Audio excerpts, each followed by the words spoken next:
Dear students, आज हम पढ़ेंगे सेल और सेल थ्योरी के बारे में। ये +1 का एक चैप्टर है। हम लोग सारे का सारा +1 का सिलेबस कंप्लीट करेंगे, लेकिन मैं स्टार्ट कर रही हूँ सेल थ्योरी के साथ, बिकॉज ये जो चैप्टर है ये बहुत ही बेसिक है और हमें इसके बारे में पता होना बहुत ज़रूरी है।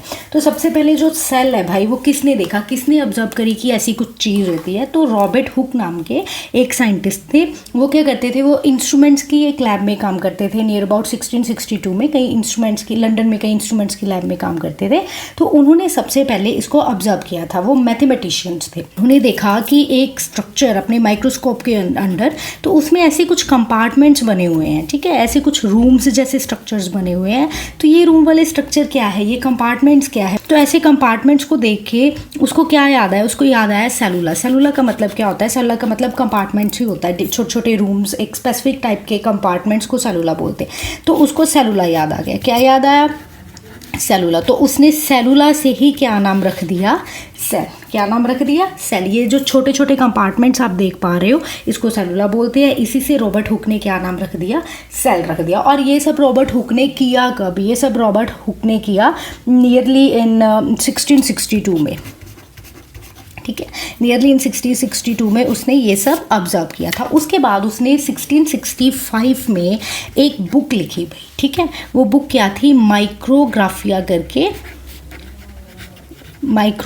करके उसने एक बुक लिखी, राइट, ठीक है। तो इस बुक को किसने पढ़ा? इस बुक को पढ़ा, इस माइक्रोग्राफिया नाम की बुक को पढ़ा ल्यूवेन हुक ने। किसने पढ़ा था इस बुक को? ल्यूवेन हुक ने। ये जो सर ल्यूवेन हुक थे, ये कुछ अलग टाइप के इंसान थे। जब रॉबर्ट हुक ने कोर्ट में ऐसे स्ट्रक्चर्स को देखा था जिसको उसने सेल बोला, तब उसके पास इतने एडवांस्ड माइक्रोस्कोप्स नहीं थे। लेकिन ल्यूवेन हुक ने खुद से ही ऐसे लेंस बना रखे थे जिससे वो बहुत अच्छे से ऐसे स्ट्रक्चर्स को देख सकता था।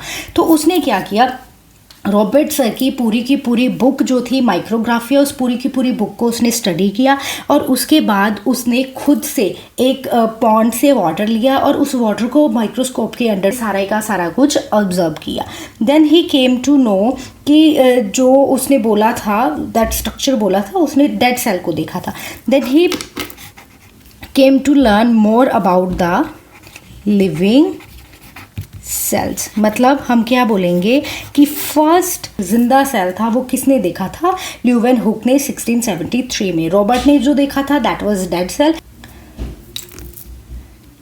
तो इतना याद रखेंगे। इसके बाद हम चलते हैं सेल थ्योरी पे। इसको याद रखना है बिकॉज इट इज़ बेसिक। तो इसके बाद हम लोग चलते हैं सेल थ्योरी पे कि भाई सेल थ्योरी क्या है। अब After the observations of Sir Robert and Sir Leeuwenhoek in 1838, a German botanist, Matthias Calden, came to know something else about the plants. वो क्या था?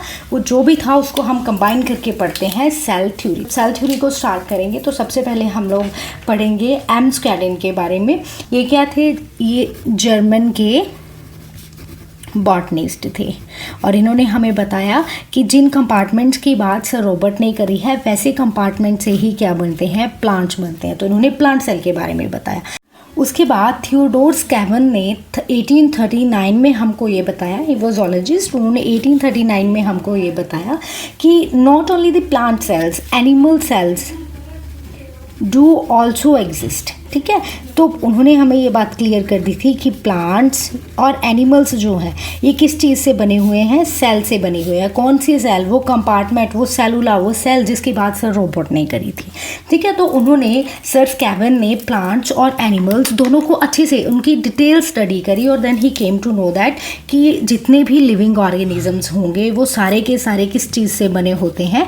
सेल से बने होते हैं। एक और इम्पॉर्टेंट बात उन्होंने जो उन्होंने ऑब्जर्व करी कि ये जो सेल्स होते हैं इनके बाहर एक मेम्ब्रेन होती है जिसको आजकल हम क्या बोलते हैं? प्लाज्मा मेम्ब्रेन, ठीक है। तो इसके बारे में भी उन्होंने बताया था कि ये जो सेल्स होते हैं, इन सेल के बाहर क्या रहती है? एक मेम्ब्रेन रहती है। एक और मेजर बात जो उन्होंने ऑब्जर्व करी, दैट इम्पॉर्टेंट थिंग इज़ कि प्लांट सेल्स जो रहेंगे उन सेल्स के बाहर एक बहुत ही हार्ड वॉल होती है।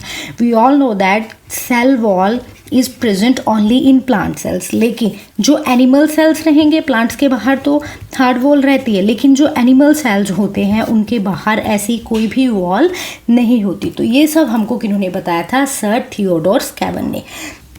After the explanations of Sir Scaven that animals and plants they both are made from that particular compartments, जिनकी बात सर रॉबर्ट ने करी थी, स्कैवन के बाद 1855 में हमारे पास एक नए साइंटिस्ट आते हैं और उन साइंटिस्ट का नाम है रुडोल्फ। क्या नाम है उनका?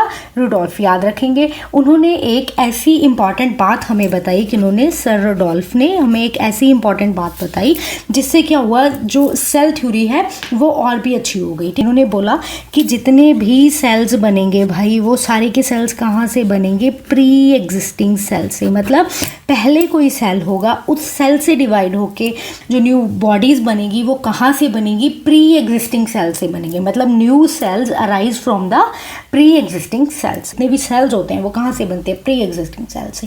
तो जब भी सेल थ्योरी को आप एक्सप्लेन करेंगे तो ये 3 पॉइंट आपको माइंड में रखने हैं। इससे ही आपके सारे के सारा जो क्वेश्चन है हो जाता है, क्योंकि उसके जितने भी पॉइंट्स होते हैं वो इसी पे डिपेंड करते हैं। जैसे उसके पॉइंट्स है कि bodies of living beings are made up of cells and their products, cell is a basic structural and functional unit of life.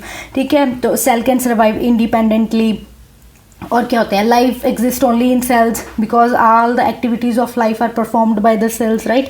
Each cell maintain its individuality, genetic information is stored and expressed inside the cell. तो जितनी भी ऐसी बातें हैं वो सब इन 3 points के base पे ही है। इन तीनों को आप याद रखेंगे तो वो सारे की सारी मॉडर्न सेल थ्योरी के जो वो 10-15 पॉइंट्स किताब में दे रखे होते हैं तो वो आप कर सकते हो। तो इस